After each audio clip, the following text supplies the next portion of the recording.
Hi Huskies, Mr. Chocolate, Post-Secondary Counselor here, and the following presentation was given live via Zoom on Wednesday, March 13th, 2024, and is hosted by Mr. Miocic, who is the Post-Secondary Counselor at Elk Grove High School. He has a great introduction about what it means to look for and apply to a highly selective college, and then it's followed by a panel of college representatives from the University of Chicago and Grinnell College. I hope you'll watch it all the way through, as there's some really great information, explanations, definitions, and tips about the college application process, especially as it's related to highly selective colleges. Enjoy! So welcome to the Highly Selective College Night. So again, we have Grinnell College and University of Chicago here to talk about their institutions. But before we dive into that, we want to kind of talk a little bit about what highly selective means. Oftentimes when I'm working with students and we talk about their post-secondary choices, a lot of students tend to equate their academic successes with where they want to go. Meaning, I work really hard, I feel like I'm a really great student, and therefore I want to go where really great students go. But really defining the best and defining success is difficult. And one of the ways that I talk to students about this is talking about cars. I feel like if we look at cars and we think about what's the best car out there, a lot of people have different answers. So I want everyone kind of in the virtual audience to take a second and think about if you could have any car in the world, and if you were to identify the best car, what would that car be?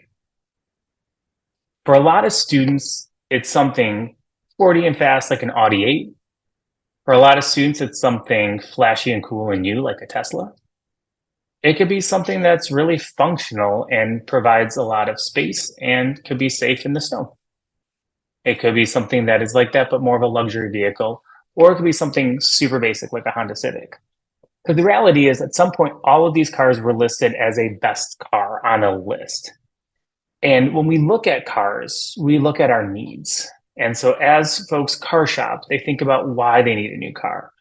What's the goal of that car? What are their needs? The size of the vehicle, right? If you have an expanding family, maybe you're getting a bigger car for that. Folks who live down in Florida might have very different needs than folks who live up in Minnesota or in Colorado. Some people have a focus on environmental impacts and making sure that they're picking a car that's best for them and the environment. For a lot of families, it's safety. For most of us, myself included, cost is a big factor. And so there's so many different varieties of cars that are out there. And there's so many different variables that go into car shopping that we don't want students to just open up a magazine and say, these are the best 5 schools. I'm a really good student. I should go to one of these 5 schools. Because the reality is all of these rankings, in most of our opinions, are meaningless. They're a great place to jump off a search. I don't want to speak for every post-secondary counselor that's out there, but I love any tool that's out there that is encouraging students to be curious and to research. And so if US News Rankings is doing that, if that's getting students to be curious, I love that because it just gets them out there researching.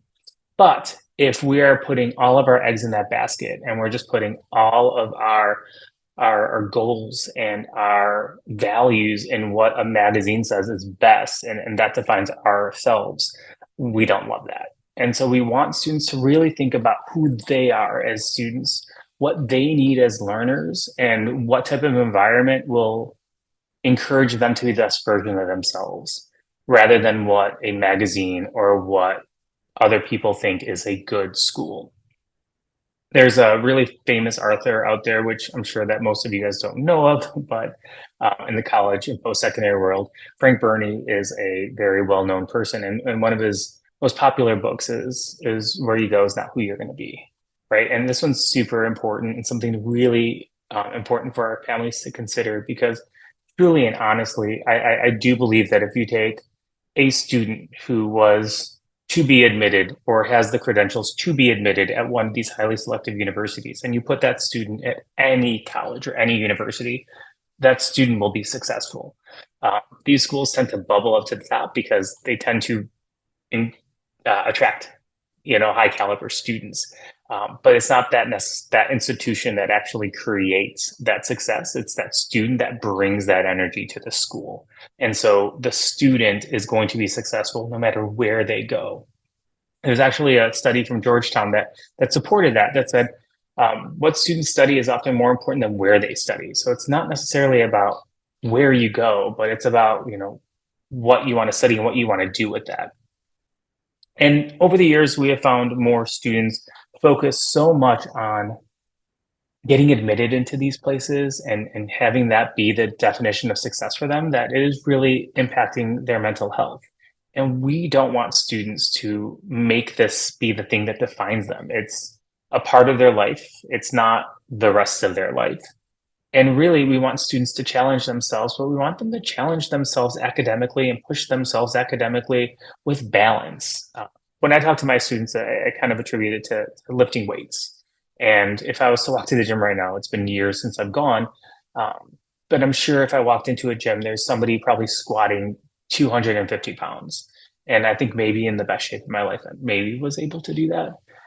But if I put 250 pounds right now on a rack and I tried to squat that, I would severely hurt myself.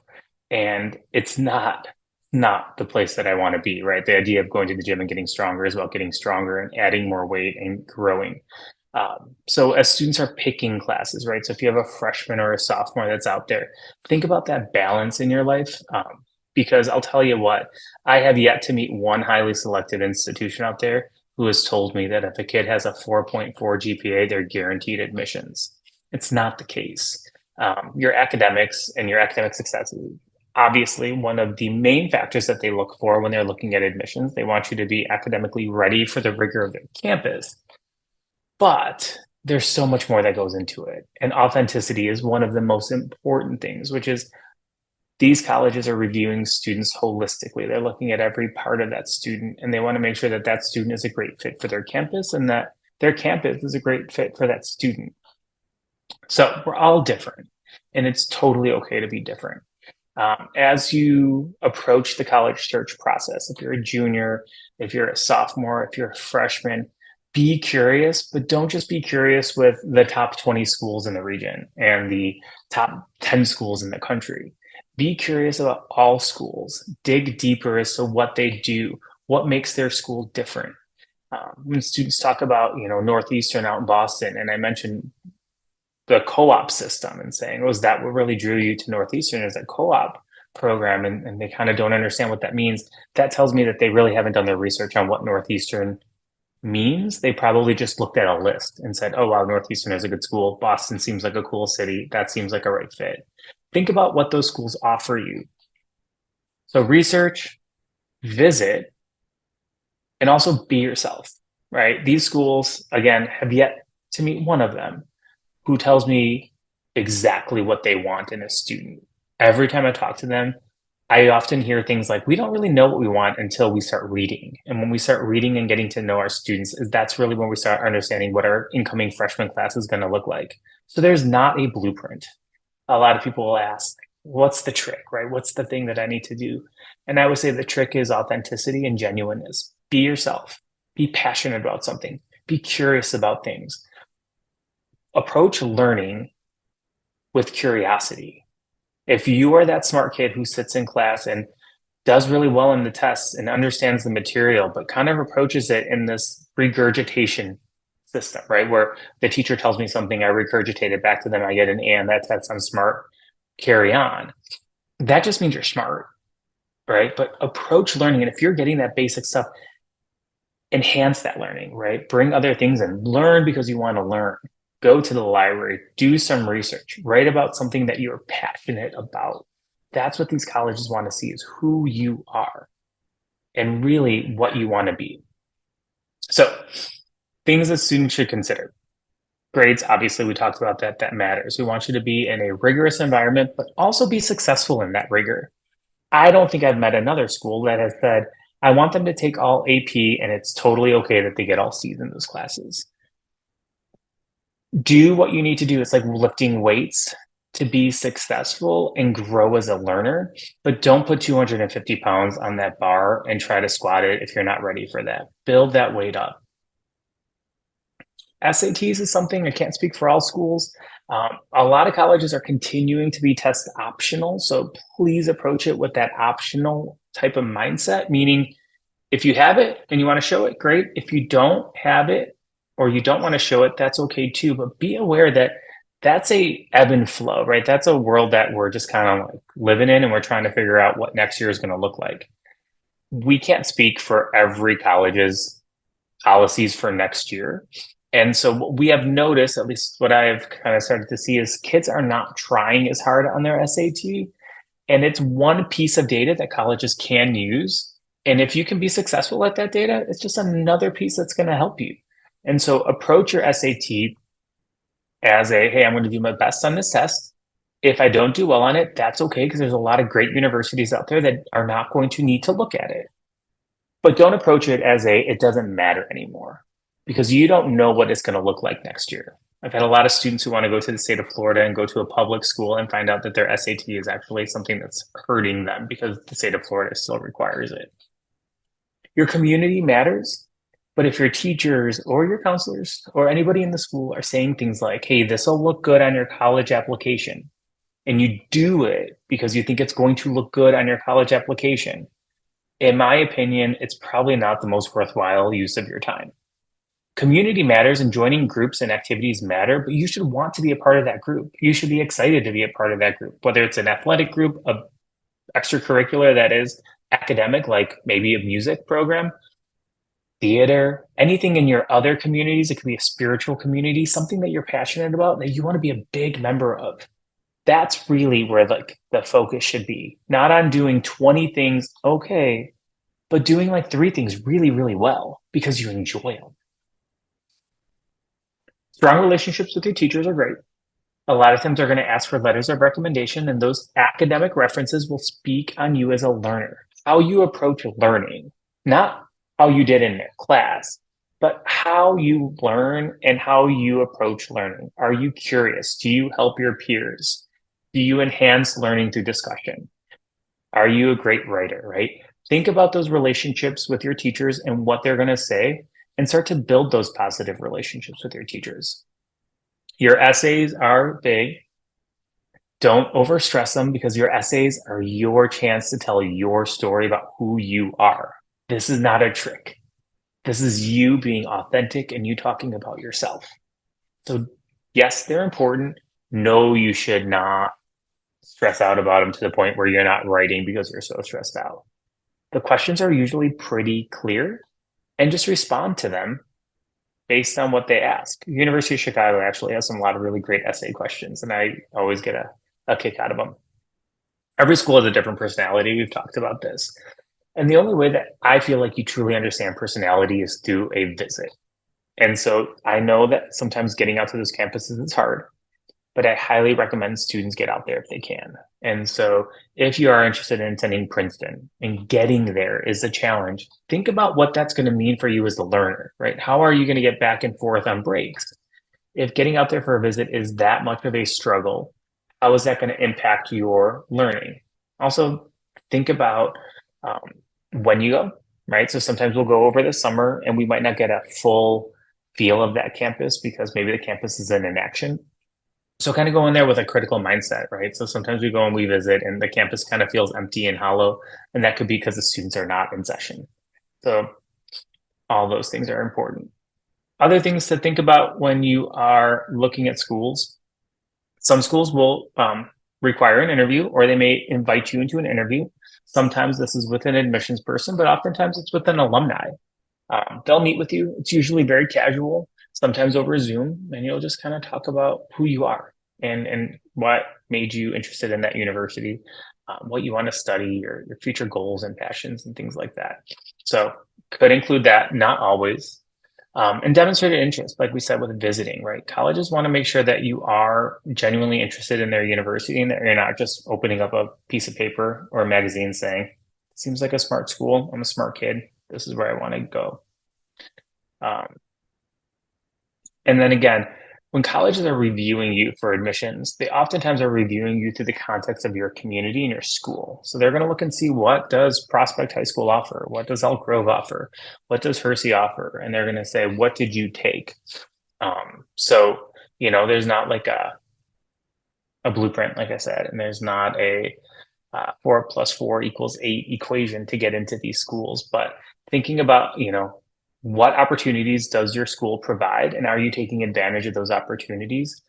because the colleges do look at our school profile and they do kind of understand our schools. All right, so a couple of things on the applications, and then I'm going to turn it over to our guests because I know that they're the ones that you guys really want to hear from. Another thing that usually comes up is how you apply. I usually categorize these into two different groups, right? There's a non-restrictive application process and a more restrictive application process. In the non-restrictive world, you're going to see three different things typically, right? A regular decision, a rolling admissions, and an early action. So regular decision basically means, hey, we want your applications in by February 1st, right? I'm going to make up a date. If you can get your application in by that date, we're going to close it up on February 2nd. We're going to review our applications and we're going to give you an answer by early April or late March. Rolling admissions typically means, hey, I'm going to open up my applications in September. Once you hit submit, someone on my admissions team is going to start reviewing these and getting back to you, usually in like 3 to 4 weeks, to let you know if you're in or not. So there's not a date where they tell you you're going to get in, but rather it's based on when you apply. Early action is probably the most popular one, right? This is the one that as post-secondary counselors, we kind of nudge kids into looking at. Early action usually has a regular decision attached to it. U of I is a really great example of this, which is, hey, if you can get your application to us in the fall, usually on November 1st, we'll give you an answer earlier, usually in like December, February-ish, like winter months. We'll give you an answer earlier than the regular decision kids. In my opinion, in my experience, usually it's a little bit of an easier path for admissions than a regular decision because it's earlier. And they usually have like a financial aid incentive, right? If you can apply by November 1st, we'll review you for scholarships and other programs. So early action is kind of a big deal for us. We usually kind of say, hey, we want this stuff done by February 1st. Regular decisions, okay, right? It's not the end of the world, but if we can do it earlier, I think it helps me and my students kind of understand this process of enrolling into college. Restrictive is where we see the higher level colleges, the more competitive colleges moving into. We have students who have a lot of questions about that. Should I do early decision or restrictive early action? And understanding what these things mean is super important. Restrictive early action typically means a student will declare that this is my top priority, right? If a student applies to a school that does this, like Yale, they'll say, hey, you're my number one choice, but I'm not bound to this admissions agreement. I'm basically saying I'm only applying to one school restrictive early. So they're going to say, hey, you can't do early decision anywhere else, or sometimes early action anywhere else. You can only do it with one school. But if we say yes, you're not tied to us, right? That's the binding part. So a lot of times you'll hear this called the single choice early action program, which is hey, you tell us that we're your number one, and we'll let you know a little earlier on whether or not you're in. So that one's great, but it does restrict you from applying to other schools with an early type program, right? You can't do EA or ED other places. Early decision is the big one, right? This is the one that kids are always like, should I do this? Should I not do this? And if you start reading about this, you'll kind of go down a rabbit hole and you'll start seeing like, well, some schools you have a higher chance of getting in if you go early decision. And the thing that we always want our families to know is this is binding, meaning you're connected to this college. So if I apply early decision to the University of Chicago, I'm telling University of Chicago that if you say yes, I say yes. We're in this together. Now, there's a lot of reasons behind why this is a growing option and why people are kind of moving towards it. I think for the college side of things, I don't want to speak for them, but understanding of what their incoming class is going to look like is a lot nicer than guessing what their incoming class is going to look like. Just because if the University of Chicago says yes to a kid who applied regular decision, and let's say Northwestern says yes to a kid who applies regular decision, and Grinnell says yes to a kid who applied regular decision, the kid's only going to go to one school. So two of them are going to hear no's. And so for a college, it's good to know who's going to actually take that seat. What does my freshman class actually look like? So early decision is nice for them. I think for kids, it's nice to know that I'm in. It's my number one choice. I don't say no to early decisions when kids ask me to sign off on it because your college counselor or your regular counselor does have to sign off on this. However, I do push back on the families to say, you are committing to this school regardless of cost. And so I've had situations where a kid has gotten into a school early decision and actually had a higher cost of attendance the school said it was going to be about $20,000. It was still a very good price for that school, but they were admitted into other schools through regular decision, and they qualified for some scholarships and some financial aid that actually made it less expensive for them to attend. And so it was a little bit of a stressor for them of what do I do? And I always said, but you agreed, right? You signed the agreement saying I'm committing to this school. And so you're basically saying, regardless of financial aid opportunities elsewhere, I'm coming. And so it's that binding that I usually push back on, saying, you know that this is going to be a thing. And there's some calculators out there, like a net price calculator, which helps you as a family kind of understand what the projected cost is going to be. And they're usually pretty good, right? It's a pretty good estimate of costs. So I usually push back on the families and say, do me a favor and make sure you check the net price calculator on this school. And if you're comfortable with that cost, if you know in your heart of hearts that this is where you want to go, we will sign off on it as a school saying that we've had this conversation. And the parent will sign off saying, yes, we agree to this. So it's that restrictiveness that we usually just say, just be really careful with. Okay, so enough from me. I know I talked a lot.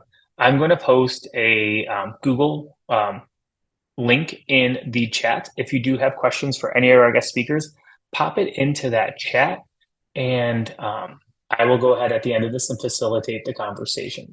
So I'm going to stop sharing for a second, and then I am going to turn it over to Connor, because he's the first person I saw. So I will let Connor take it over from Grinnell, and he's going to talk a little bit about Grinnell. Hello, everyone. My name's Connor, he, him. I am a senior admission counselor at Grinnell College. I'm also a Grinnell alum from the class of 2021. And one of my recruitment territories is the north and northwest suburbs of Chicago. So I'm hoping to get into the slideshow view.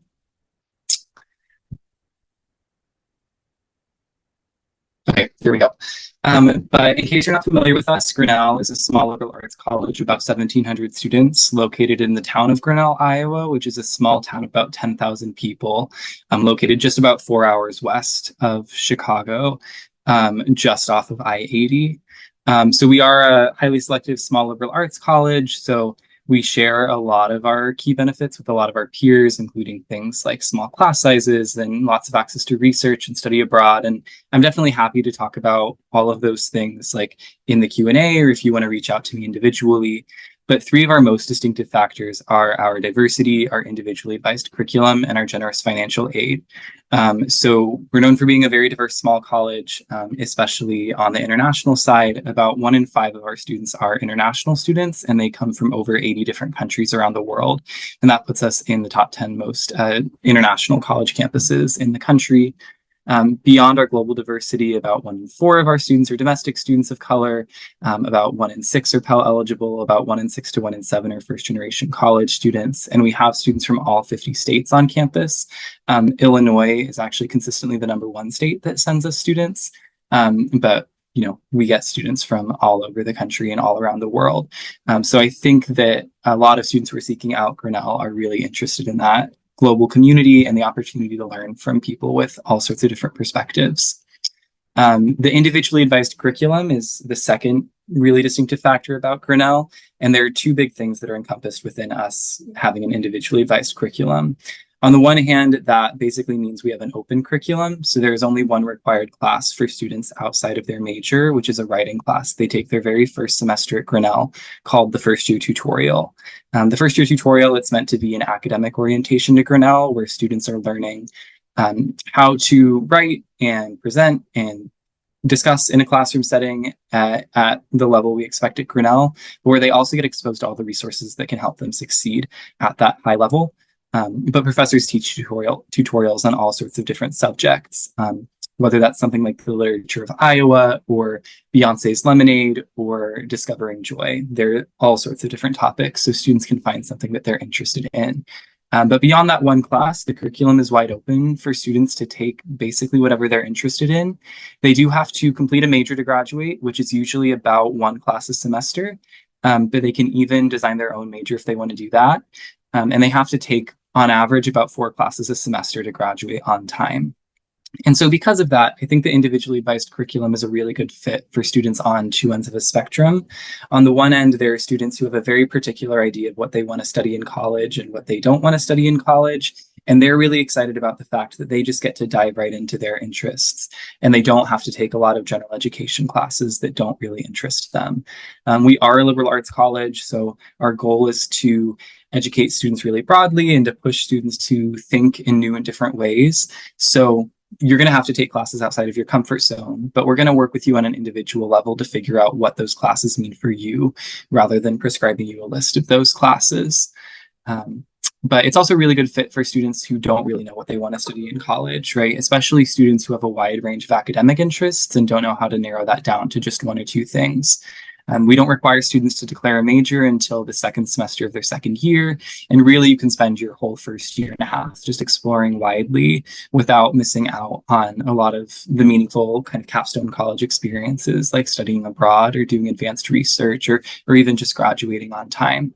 That also allows a lot of our students to double major, as you'll see on this slide. But that's a lot of flexibility that we're providing to our students. So we want to make sure that we have just as much support for those students to help them succeed at that high level. So as soon as a student arrives on campus, they get 3 advisors: an academic advisor, a career advisor, and a residence life coordinator. Their residence life coordinator is a professional who's living in the residence halls alongside them, who's structuring programming to help them through all of the difficult subjects that come with living on their own for the first time, right? Whether that's something like substance use on a college campus or relationships and roommate dynamics. They're structuring events proactively so that students can think through these things before they become crises, but they're also 24/7 available for crisis support, and they oversee groups of student workers in the residence halls as well. Your career advisor, when you arrive on campus, you're paired with an exploratory advisor who can help you figure out the basics of kind of your post-college experience, both on a personal level, where they're helping you think through the skills and the values that you want to bring into, your career after college. But they're also helping you with the basic skills of, writing a resume and a cover letter and finding jobs to apply to. Then once you have a better idea of what you want to do professionally, you can join up to 2 of our career communities. Those are broad groupings like arts, media, and communication, or health professions, or business and finance, or STEM. And each of the advisors who leads those communities is a former professional from that industry, so they get to share their real world experience and their real world connections with students.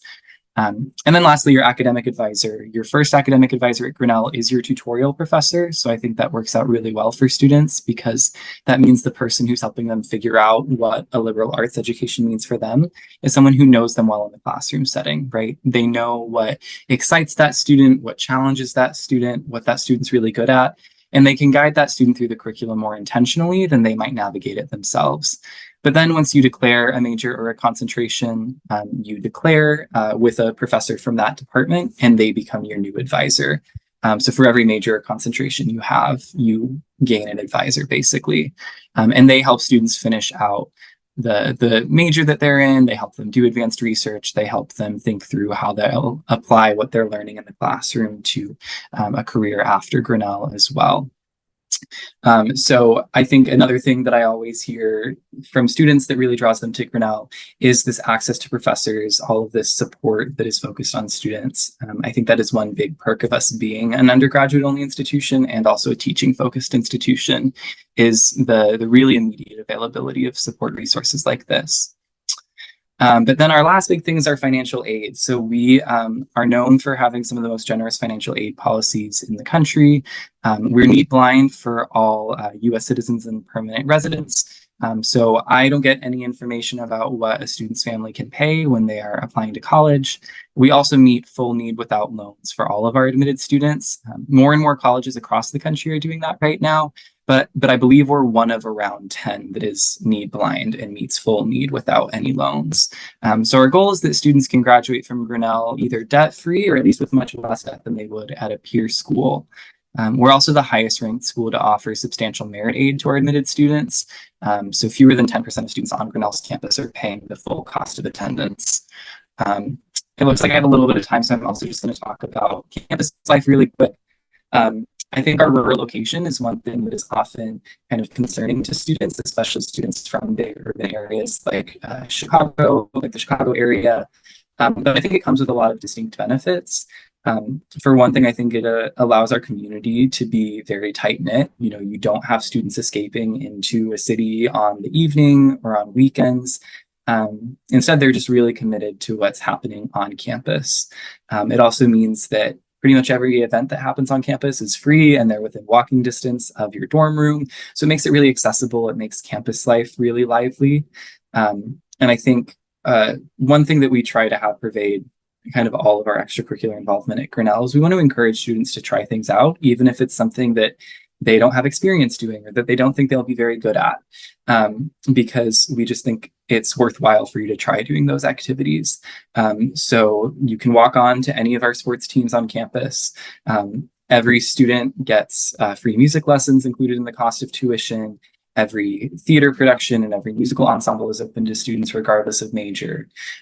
So if you are a student who likes to kind of be a jack of all trades and try out a lot of things on campus, I think Grinnell is a really good fit for that.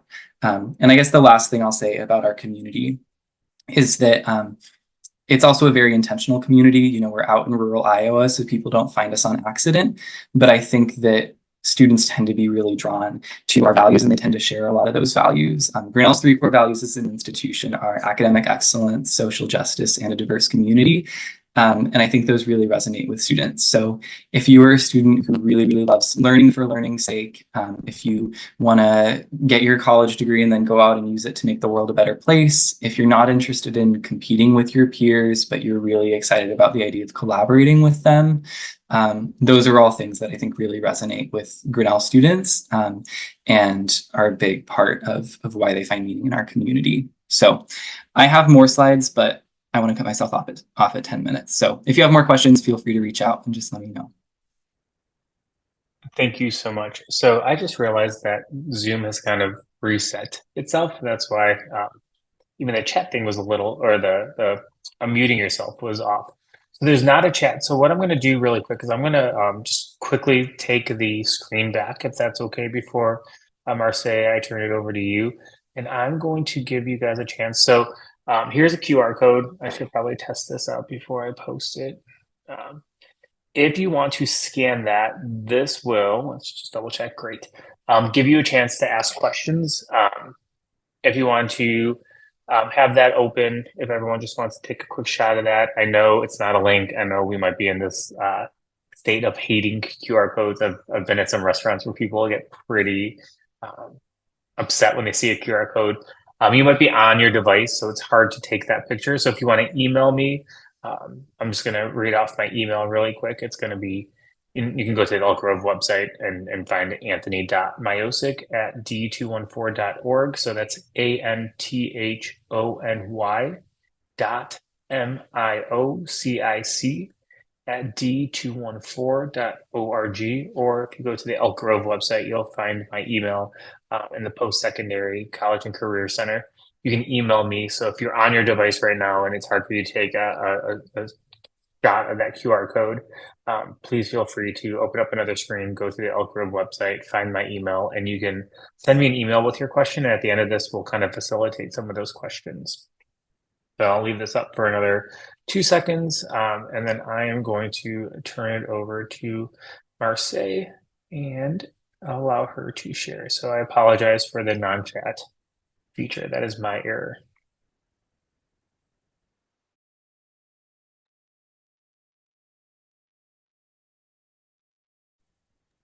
All right, Marseille, you can take it over. Thank you so much. Alrighty. Thank you so much for having me today. I really appreciate you guys inviting me, and I completely co-sign everything that Anthony said. I know sometimes parents like to hear it from an admissions counselor, but everything he said was amazing, solid advice. But when we are thinking about UChicago, I'm going to have a lot of information on these slides. I might not talk about any of it, but I'm happy to answer any questions. I like to call it a liberal arts college within a full research institution. What that means is our education and our curriculum is liberal arts, and I'll talk about that in a little bit when I talk about the core. But we are a full research institution that produces and publishes research every single year with our professors, our graduate students, but always helped out by our undergraduate students. We're a medium-sized institution, so slightly bigger than Grinnell, but way smaller than like UIC. We have about 7,000 undergraduate students from all 50 states and over 100 countries. And when we're thinking about our research on campus, that's able to happen due to our over 160 research centers and committees. Similar to a lot of liberal arts colleges, like Connor talked about, we do have that low student to faculty ratio and having classes kept at that really small size to create more of an intimate setting. But when we're talking about what's really unique about UChicago, what we're really known for is our core. This is what you might think of a general education requirements, but at UChicago we have what's called the core curriculum. This is where we have all of our students, no matter what major you are, take classes in these 8 different academic fields. So you can see them at the top. It's the humanities, social sciences, foreign language, arts, civilizations, mathematics, physical science, and biological sciences. What I think is really great about our curriculum is that we don't force you to take any one particular humanities class or arts class or even biological sciences course. So in the biological sciences, for example, there's about 22 options you can choose from. You can do bio for pre-health students if you're hoping to take those courses that will allow you to apply to medical school or what we call pre-med, or you can take dinosaur science with Paul Serrano. So 2 very different classes, both will fulfill one of the requirements within biological sciences. So you can kind of get to see how the core really can be made tailored for each individual student, which I think is really, really amazing. And so this is really the pillar of our liberal arts education, as I mentioned, because the goal here is not really to teach students what to think, but rather how to think, giving them those critical thinking skills, analysis skills, problem solving that are going to be really helpful, not just throughout their 4 years at UChicago, but after they graduate as well. Lots of liberal art colleges provide a similar education that is more well-rounded than you might think of a different institution. Some other institutions have a very streamlined path for students who are very set on the careers they want and the paths they want to take. I think liberal arts is a really, really amazing option for students who will want to explore, who maybe aren't fully decided, or if they are fully decided, have varying different passions that might fall into different college systems at another institution. But institutions like UChicago, we have a one college system, meaning when you apply to UChicago, you're just applying to UChicago. There's not a College of Arts and Sciences or a School of Engineering. All of our majors, over 50 majors, are housed within one undergraduate college, making it really, really easy for students to explore and find all their different passions.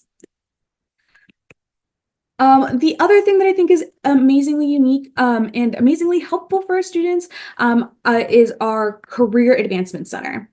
So our Career Advancement Center is amazing. We also provide career advisors for our students to help them with the internship search process. But I think our very, very big flagship program is our Metcalf Internship Program. It is a program that offers 4,000 annual internships for just UChicago students.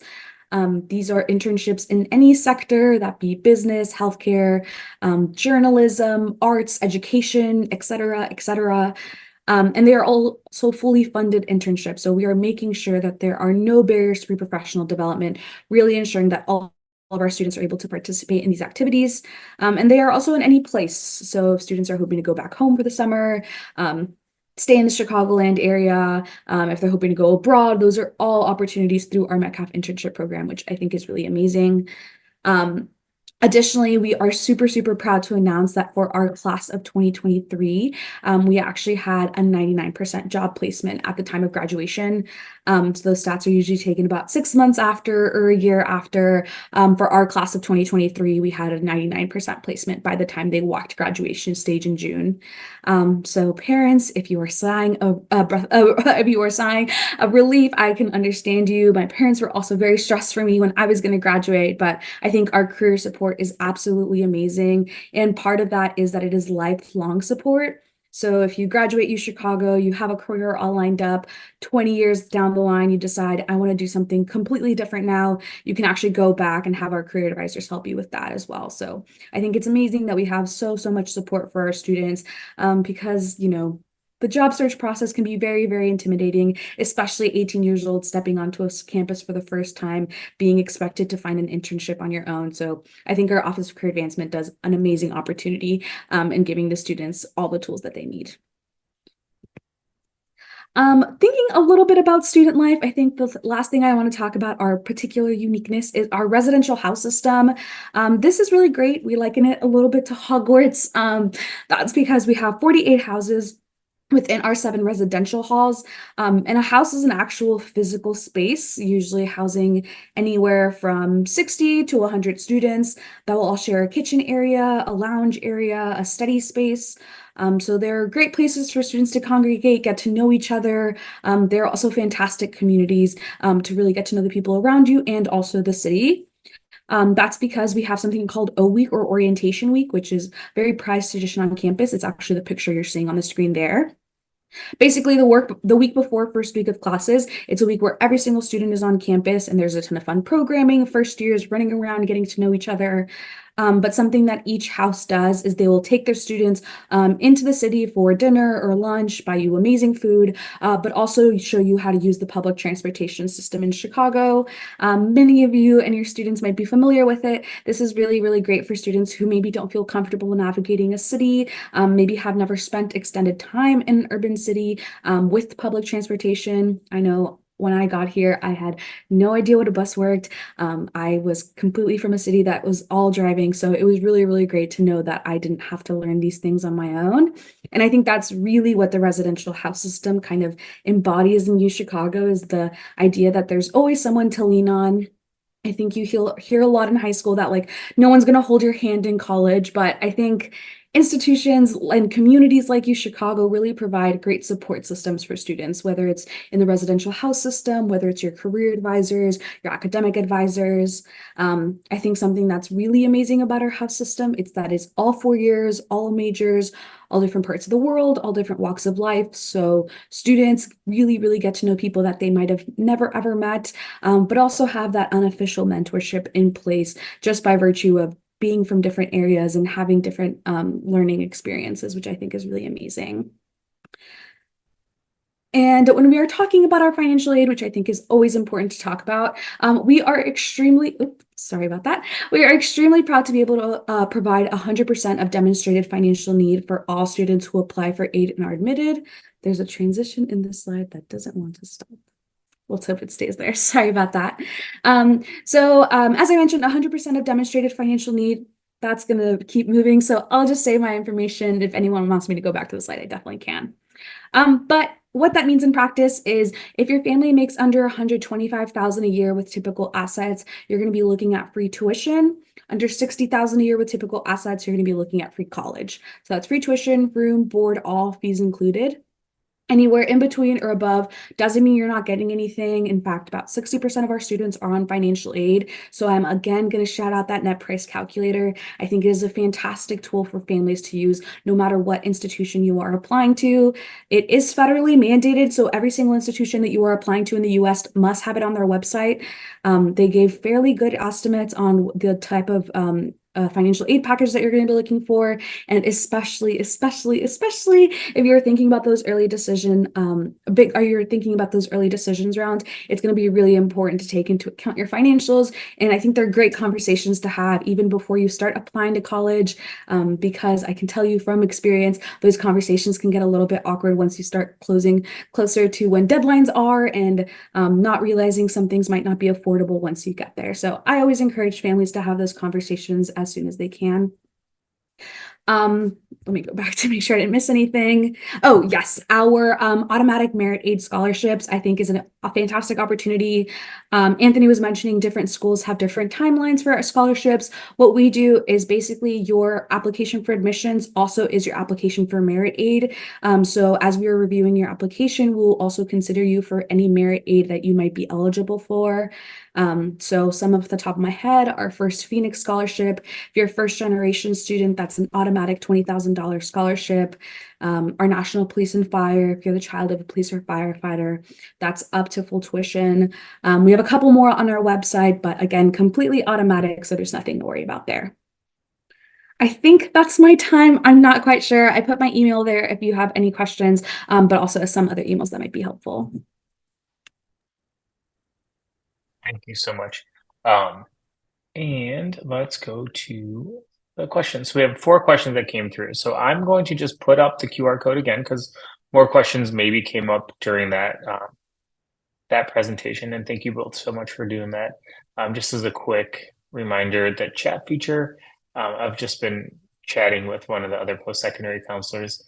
I think I must have turned it off in my security setup for it. I can't see how Zoom did that. So I don't think that's a Zoom error. I think that's a user error. I think it's my error. But there's a QR code.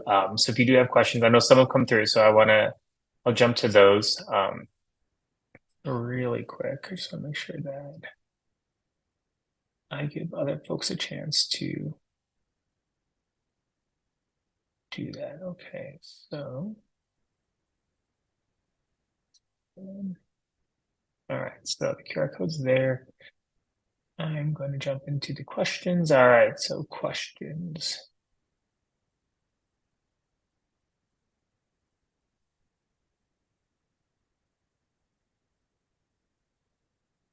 Second.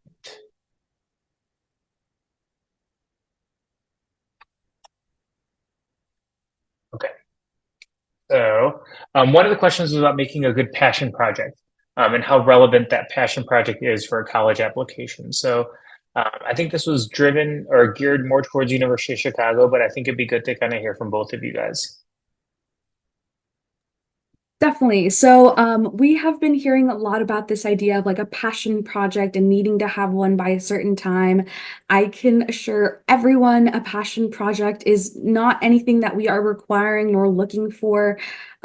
I think there's a lot of information surrounding extracurriculars and how involved or not involved or how specialized or general or, all the things about extracurriculars. I can reassure you guys from U Chicago's end, when I'm looking at extracurriculars and how a student is involved outside of the classroom,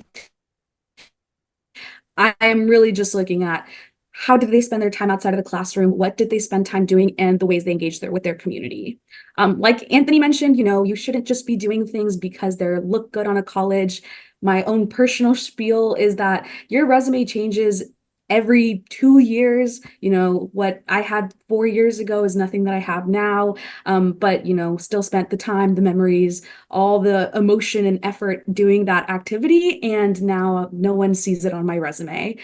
So I really always encourage students and families to find what students are really passionate about and do that. If a student is incredibly passionate about, creating a local pond and really keeping up conservation, that is amazing. If a student has a smaller passion, talking about, working in community service or cooking at home or really whatever it might be, we are really, really happy to see students do that. You do not need to be taking all your time and effort finding these new and innovative ways to get involved. Just get involved. I think it's really, really that simple. And I promise you, we will not say anything about it if you don't have a passion project. Yeah, I would affirm a lot of what Marcy said. I would just add that you should only do a passion project if it is really meaningful to you, right? Like if you are truly passionate about it, right? What we're looking for, at least on Grinnell's end, when we're looking at your extracurricular involvement and your community engagement, is how are you engaged with your community on a day-to-day basis throughout the 4 years you were in high school? It's great if you cap that off with something really exciting your junior or senior year, but it's much more important, kind of the big picture of what you were engaged in. And I would also throw out, I think Mr. Miocic gave some really great advice about applying to college earlier in the presentation. The one thing I would add is if your community engagement has involved paid work, or if that's involved a lot of home responsibilities, we're really interested in hearing that too. For some students, it's just not a reality to be super involved in sports or clubs at school because you have so much going on at home, and we care about that. So if you're a student who falls into those circumstances, please make sure to let us know on the application the same way you would let us know about any other extracurricular involvement. Absolutely. That's a really good point.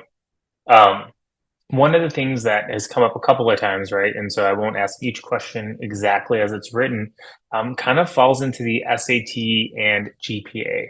I think that is a question that a lot of families and students sometimes say, like, well, what GPA do I need to have, or what SAT? It's usually a middle range profile type student. So if we're looking at an average student at each one of your schools, what's that middle range student? What's that average student look like? I'll go with Grinnell Yeah, first. for the SAT for Grinnell, since that was what was referenced earlier, it's a range of about 1370 to 1510, and that's going to fluctuate a bit from year to year. But what I would suggest is that you should only submit your testing to Grinnell if it strengthens your application. And what test score makes your application look stronger is going to look different from student to student, right? If you are a straight A student who's taken super demanding classes all throughout high school, a test score that falls in the middle of that range, it's not going to help you out that much. But if you're a student who hasn't been able to challenge yourself as much, or if there was a weak spot in your grades, an average test score in our pool is actually going to boost you up a bit. So it varies from student to student.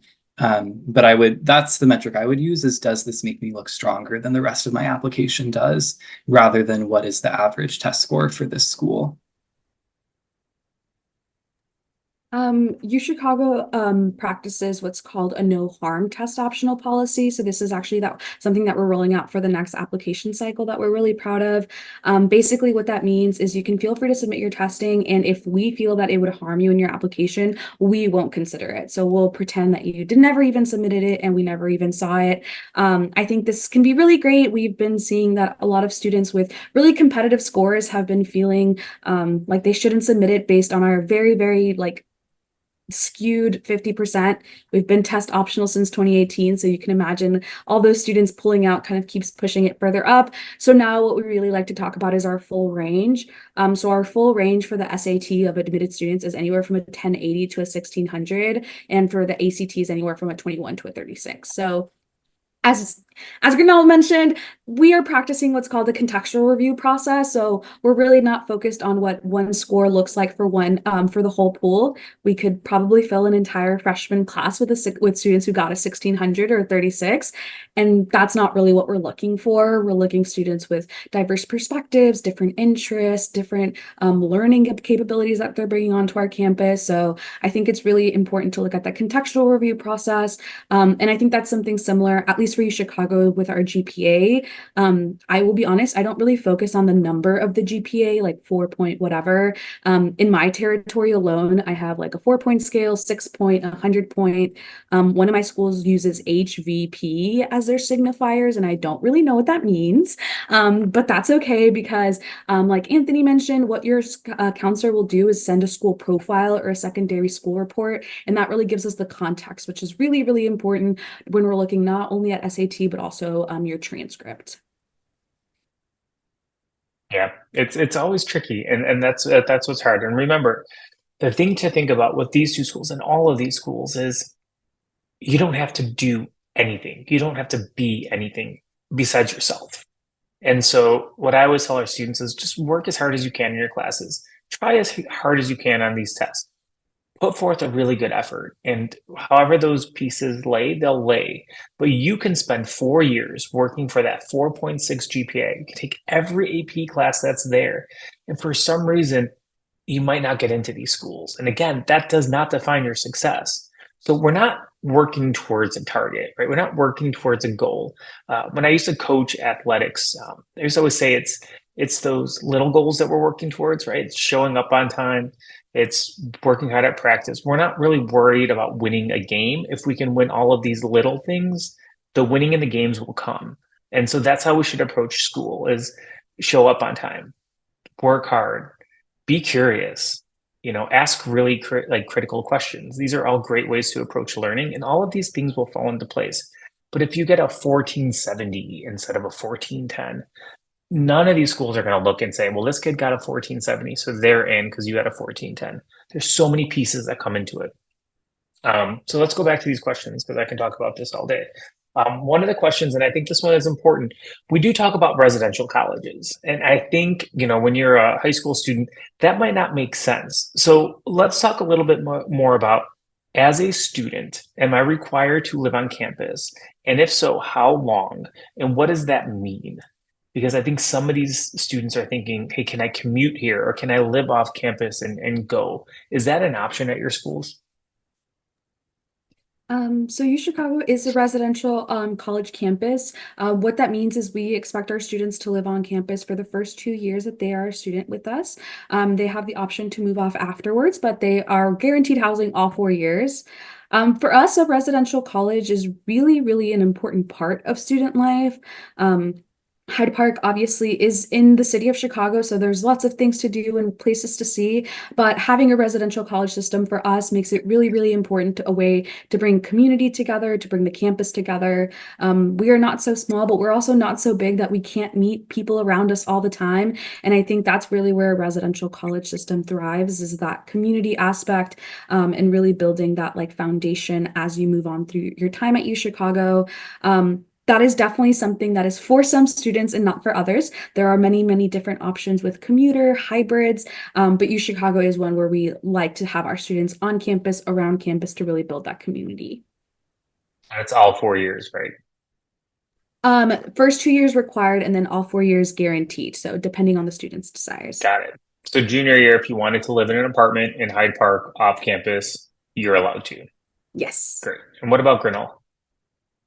Grinnell's policy is very similar. We guarantee housing for all 4 years, and it's typically required for the first 3 years. What I will say, one thing that I want you all to think about is that if you're going to a highly selective residential school like Grinnell or the University of Chicago, there's a very good chance you're going to be the only kid from your high school at that college or university. There might be 2 or 3 others, but you're not going to know the vast majority of your classmates. So for us, having a residential college model is a really good way for you to get to know other students and to make those social connections right away, because those social connections are really important to your overall well-being in college.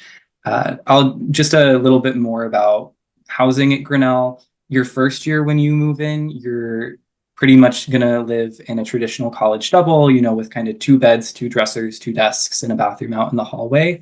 But the housing options open up a lot more throughout your 4 years at Grinnell.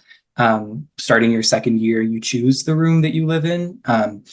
And those can include anything from an apartment style residence hall to language houses where you're living with a group of about 10 to 12 other students. And whenever you're in the common areas of that house, like the kitchen or the living room, you're practicing that language, whether it's Spanish or Russian or Chinese, right? So your first year, you're going to be in a traditional college dorm room. And a lot of our students find out they really like that and continue to do that their full 4 years at Grinnell. But for our students who don't, there are a lot of other options for you to try living in different circumstances. There's a lot of questions coming through, and I want everyone to know there's a spot on there where you can put your email. And so I will share this with our guests so they can kind of see which questions were driven to them, or geared towards them. So if your question is not answered tonight, don't stress out.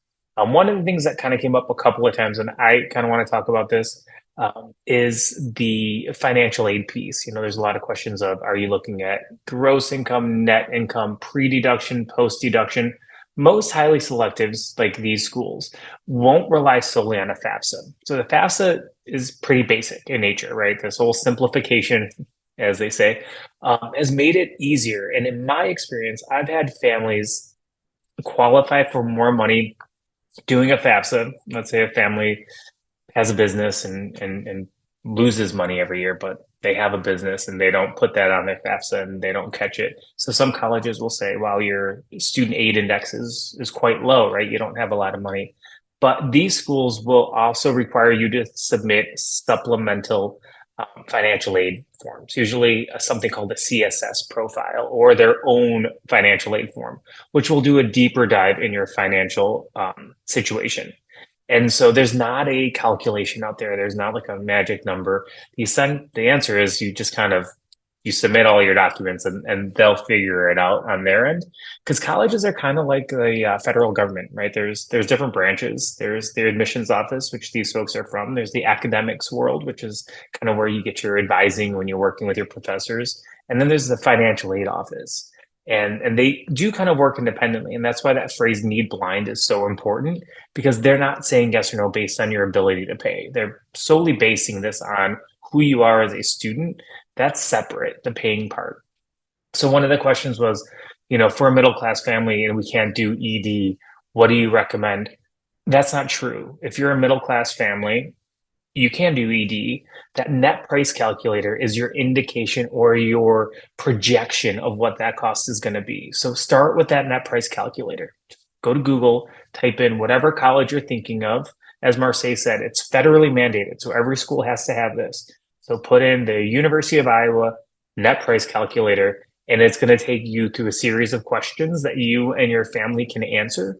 And then it's going to say, based on what you're saying, the average student like this typically paid this. So that's what drives your ability to kind of project. There's not a magic number. And unfortunately, I wish there was more black and white, but things will be affected. Some people will have financial situations from last year or 2 years ago that are not true today. Maybe there was a loss of job. Maybe there was a change of job. Maybe there was a change in family situation.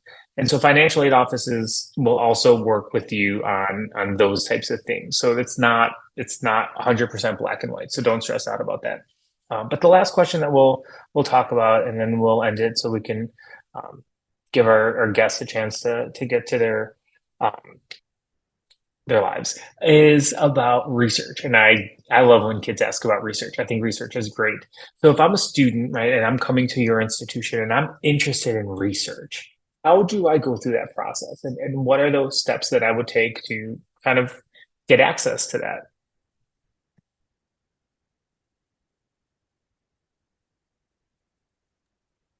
Yeah, so at Grinnell, research is something that we try to thoroughly embed into every classroom setting that you're in. So you cannot graduate from Grinnell without having the opportunity to do advanced research or an advanced creative project.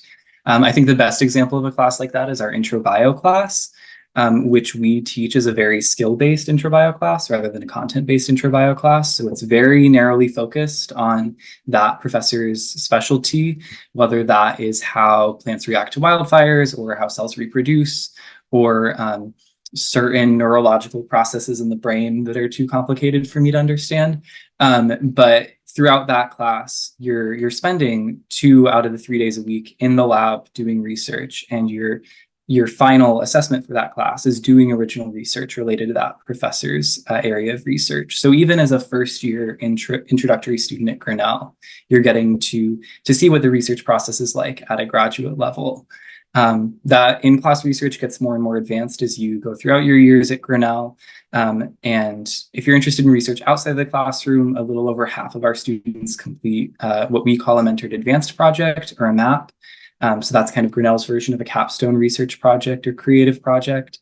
And it works a little differently depending on the discipline. In the sciences, it's most common for a professor to kind of post, I'm interested in researching X, Y, and Z, and I need this many students to assist me with my research over the summer. So for instance, I think of like Professor Charvon Bailey, who she specializes in researching new drugs that we can use to treat cancer. And so, she might post, I need 2 students to research this with me over the summer. The students kind of get to go in a direction in her research that interests them, and then maybe they publish together or present somewhere at a conference at the end of the summer, depending on where that research went. In the humanities and social sciences, it's a little more common for a student to say, I'm really interested in doing this particular thing. Professor so-and-so, will you guide me through this? So for instance, one of my friends, she was a music major who was really interested in musical theater. And so she worked with a composition professor to write a musical for her mentored advanced project and got to stage that at Grinnell.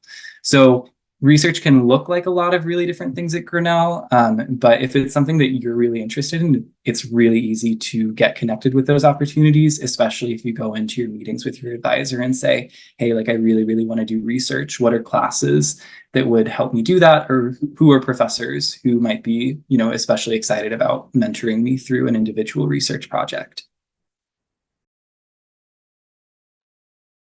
At UChicago, like I mentioned, we are within our undergraduate colleges housed within a research institution, and those over 160 research centers really make it possible for over 80% of our students to participate in research while their time at UChicago. So research is typically an out of the classroom experience, and is really we call what you do cold emailing. You will find a professor that you think is really interesting doing cool work, and you'll say, hi, my name is Marseille. I'm super interested in the work that you're doing. Could I please join your research lab? your professor will either say, yes, please come aboard, or if their lab is full, they'll guide you to a professor who's doing similar work. I, for example, found my research position when I was an undergraduate over an Instagram ad. I saw that we had a U Chicago linguistics labs. I was like, this sounds really great. Let me find the professor. I sent her an email, and that's how I got my position.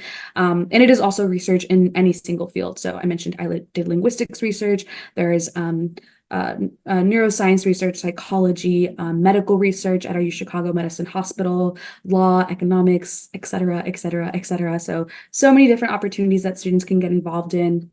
And also a lot of these positions are paid. So it's really great to ensure that our students are working outside of the classroom, but also ensuring that they're getting compensated for the work that they're doing. And then some students will either use this research as sort of like, I'm experiencing research for the first time, or some students will use this as a jumping off point for like a thesis or your four-year capstone project.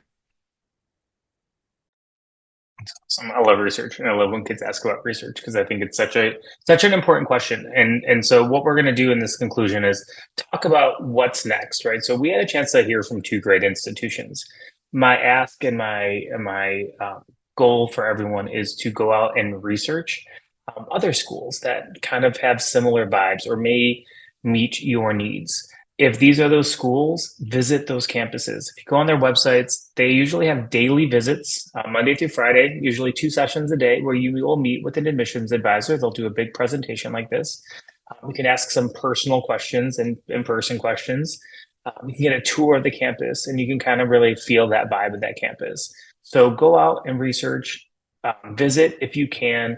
And our admissions reps, they are reviewing a lot of applications. They're not in the business to say no. That's not their goal. Their goal is to really just kind of find the best fit for students. So they're here with you on this journey. They want to help you through this process. They're real people. Asking questions to them is actually encouraged. And so never be afraid to reach out to your local admissions rep or the admissions office if you ever have any questions. Pick up the phone and call, shoot them an email. It's all on their website. Or if you can get out there and visit, because it's going to really help you in this journey. So again, thank you so much to the University of Chicago and Grinnell College. Truly appreciate you guys taking time out of your schedules to meet with us and our families. I apologize to our families for not having the chat up. That is my error. But thank you guys for taking time out of your day to spend with us. All your post-secondary counselors will be sending out this video. So if you want to rewatch it, if you want to relive this experience, by all means, you can go ahead and rewatch it. Or if you have any friends that unfortunately couldn't make it, tell them to be on the lookout for that video and reach out if you guys have any questions. Thank you guys again. Have a great night.